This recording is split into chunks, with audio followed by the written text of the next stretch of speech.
My sister's cooking is horrendously gross, like it's almost unedible, so I told her not to bring anything to Thanksgiving this year so the guests could actually enjoy the food. She's bringing her special recipes to Thanksgiving anyway. Every year, our family does a big Thanksgiving dinner, and we all typically bring a dish or two. My sister, who's a lovely person in every other way, insists on cooking something homemade every time. The issue? She's not a great cook. And I don't mean just not great, I mean she has somehow managed to turn classic dishes into borderline inedible creations. For context, last Thanksgiving, she showed up with her special recipe stuffing that was over-seasoned with random spices like cinnamon and cardamom. It was dry, and the flavors were confusing and totally off for stuffing. Only one person took a small bite, and the rest went untouched. Another year, she brought a green bean casserole that had some kind of strange, chewy texture. She later admitted she used coconut milk and almond flour to experiment. No one wanted seconds of that, either. This year, I'm hosting Thanksgiving. Since I'm responsible for putting it all together, I wanted to keep the menu consistent so that people could actually enjoy a cohesive meal. I thought I'd avoid drama by asking her to bring non-food items instead, like wine, soda, or even some flowers. I explained to her, very kindly, I thought, that I just wanted to make things easy and streamlined, and I'd handle the main dishes. But she didn't take it well. She got offended and told me I was being controlling and shutting her out of the family gathering. She then accused me of making her feel inadequate and said that Thanksgiving is about everyone contributing, not me deciding what's acceptable. I told her that everyone appreciates her effort, but that she could contribute in other ways and still be part of it. She doubled down and said she's bringing her famous green bean casserole whether I like it or not. Now, my mom and a couple of other family members have chimed in, saying I should just let her bring whatever she wants because it's Thanksgiving and it's the thought that counts. They're acting like I'm committing some huge offense by wanting the food to be enjoyable for everyone and not have random experimental dishes that no one will eat. But I feel like I'm just trying to keep the meal enjoyable and, frankly, edible. I don't think it's wrong to want guests to actually enjoy the food, especially since I'm putting in a lot of effort to host. Am I really being unreasonable here? Am I a jerk? Comment. I'm just super curious what other things she's made. If you're willing to expand on a few more. I want to know how bad we're talking here. OP? Oh, buckle up, because there's a list. Here are some highlights from past family gatherings. Thanksgiving 2019, she made a spicy cranberry sauce that had whole chunks of jalapeno in it. She insisted it was elevating the flavor profile, but it ended up making people's mouths burn while eating turkey. We tried to pair it with other stuff on the plate, but it was a no-go. 2. Christmas 2020, she brought a fusion mac and cheese with wasabi and horseradish mixed in. Let's just say it was a very unexpected flavor to experience in a traditionally creamy, comforting dish. There were some coughs and watery eyes at the table that night. 3. Easter 2021, she made a carrot salad that had shredded carrots, raisins, and sardines. She claimed it was based on some Mediterranean recipe, but I'm pretty sure no Mediterranean grandma would approve. 4. Last Thanksgiving, this was the infamous cinnamon cardamom stuffing. She wanted it to be warm and aromatic, but it ended up tasting like a holiday candle. The texture was also super dry, and even though she noticed no one was touching it, she blamed it on us not appreciating new flavors. 5. Family barbecue this past summer, she did a barbecue tofu thing that had an odd vinegar peanut butter sauce. I don't know what cuisine inspired that, but it didn't belong anywhere near a grill. People tried to be polite, but most of it ended up going home with her. So, yeah. This isn't just me being picky. She's made some real adventures out of classic dishes, and I'm genuinely nervous for what she's planning with this whole Thanksgiving trio experience. Update 1. Alright, so Thanksgiving is now just a little over 2 weeks away, and somehow, things have escalated even further than I thought possible. I thought maybe my sister's Thanksgiving trio experience would be the peak of the drama. Well, turns out I was wrong. Since the last update, my sister has become fully committed to making her dishes the main attraction. She's been dropping hints in the family group chat, which I'm still not included in, but shout out to my cousin for the screenshots, about how this Thanksgiving will be one to remember and calling it her Thanksgiving debut. She's apparently been referring to herself as the Thanksgiving head chef and has hinted that she's bringing some kind of culinary surprise centerpiece that will transform the whole experience. From what I can piece together, she's planning a main statement dish in addition to her original 3 side dishes. I'm picturing something equally bizarre but on a much larger scale, and honestly, I'm terrified. If her green bean casserole was already pushing it, I can't even imagine what she thinks is worthy of being the centerpiece. Then, to make things even weirder, my mom texted me privately and suggested that I step back this year and let my sister shine since she's so excited about her contributions. My mom thinks if we just give her this moment, it'll make her happy and she'll get it out of her system.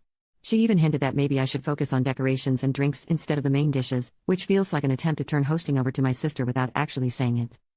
So now, I'm left with a choice: go along with my mom's plan and let my sister essentially hijack Thanksgiving, or keep pushing back and risk a family showdown.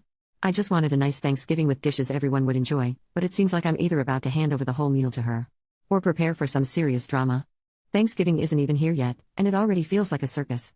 I'm half tempted to just sit back and see what chaos unfolds, but part of me is still worried about subjecting the whole family to whatever artistic statement she has planned. Update 2. Here we are, the day before Thanksgiving, and things have continued to spiral. I decided to let my sister move forward with her trio experience since pushing back more would only make things worse. I thought we had a plan: she'd bring her dishes, and I'd make sure there were plenty of other options to keep the peace. This morning, my mom let me know that my sister is now adding a surprise dish to her contributions. She's been very secretive about what it is, which has everyone nervous after her past attempts. My mom thinks it's sweet that my sister is putting in so much effort, but a few other family members are not as optimistic. My cousin texted me privately asking if I had backup food ready, and my dad casually mentioned bringing extra rolls, just in case. At this point, I've decided to stick with the plan and let her have her moment. I'll still have a few traditional dishes on hand so no one goes hungry. Tomorrow will probably be chaotic, but it should at least make for a memorable holiday. Wish me luck. I'll update after Thanksgiving if anything noteworthy happens. Update 3. Thanksgiving dinner is officially over, and I genuinely don't know where to start. I feel like I just lived through a fever dream of culinary chaos and family drama, and I need a moment to breathe before I can even process everything. My cousin and I are heading out for drinks to dissect all of it because honestly, what just happened deserves its own Netflix special. I'll post photos later when I get home, but for now, let me try to give you the rundown. So, my sister showed up earlier than expected, which I should have seen coming. She came in like a storm, carrying not just her 3 dishes but also this giant platter wrapped in foil, which she was clearly trying to make a big deal about. She immediately started rearranging the table, moving my dishes to the side so hers could take center stage. She even brought her own table runner and candles, saying something about setting the mood for a creative dining experience. I decided not to fight her on it because, at this point, I just wanted to get through the night without a blow-up. Her trio experience was, well, let's just say it was everything I feared and more. She started with a glittery sweet potato mash that somehow managed to taste like a mix of sugar and sand. The glitter wasn't even edible glitter, it was craft glitter, which I didn't realize until one of the kids said, "This is crunchy," and I looked closer. Then there was the cranberry and oyster relish. Yes, oysters and cranberries. It looked like someone had spilled jam into clam chowder, and the smell alone was enough to make me lose my appetite. Finally, she brought a pumpkin curry casserole that had raisins in it for some reason and this weird fishy smell that clung to the air for way too long. But the pièce de resistance was her surprise centerpiece dish, which turned out to be a turkey gelatin mold. Yes, she took ground turkey, mixed it with some kind of broth and seasonings, and turned it into a wobbly, translucent mold shaped like a turkey. She even garnished it with parsley and cherry tomatoes to make it festive. I wish I were kidding. The entire table went silent when she unveiled it, except for my cousin, who immediately started coughing to cover up what I'm pretty sure was a laugh. Things hit their peak when my mom, who has been defending her this entire time, took one bite of the gelatin mold and just froze. She didn't say anything, but you could see the regret on her face.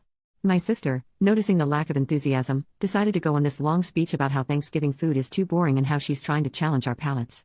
She even called my ham and mashed potatoes uninspired, which was rich coming from someone serving glitter sand potatoes. The breaking point came when my aunt, who's usually the peacekeeper, tried the gelatin mold and actually gagged. She tried to be polite about it, but my sister saw her reaction and completely lost it. She started yelling about how nobody in the family supports her and how we're all stuck in the past with our unoriginal food. She even accused me of sabotaging her dishes by not hyping them up enough to everyone. At this point, half the table was trying not to laugh, and the other half was just staring at their plates, probably wondering how we got here. My sister ended up storming out of the house, but not before saying something along the lines of, "You'll regret not appreciating my vision when I'm famous." She left most of her food behind, which my cousin and I quietly threw out after dinner. The rest of the night actually turned out pretty nice once the tension was gone. My dad's emergency ham was a lifesaver, and everyone agreed that next year, we're either going to a restaurant or just skipping Thanksgiving altogether. So now I'm sitting here wondering how this even became my life. I'll post photos later because you all need to see the turkey gelatin mold to believe it, but for now, I'm off to grab a drink, or 3, with my cousin to laugh/cry over everything that went down. This Thanksgiving was truly something else, and I don't know whether to feel relieved it's over or brace myself for whatever fresh chaos my sister has planned for next year. Stay tuned for photos, it's going to be worth it.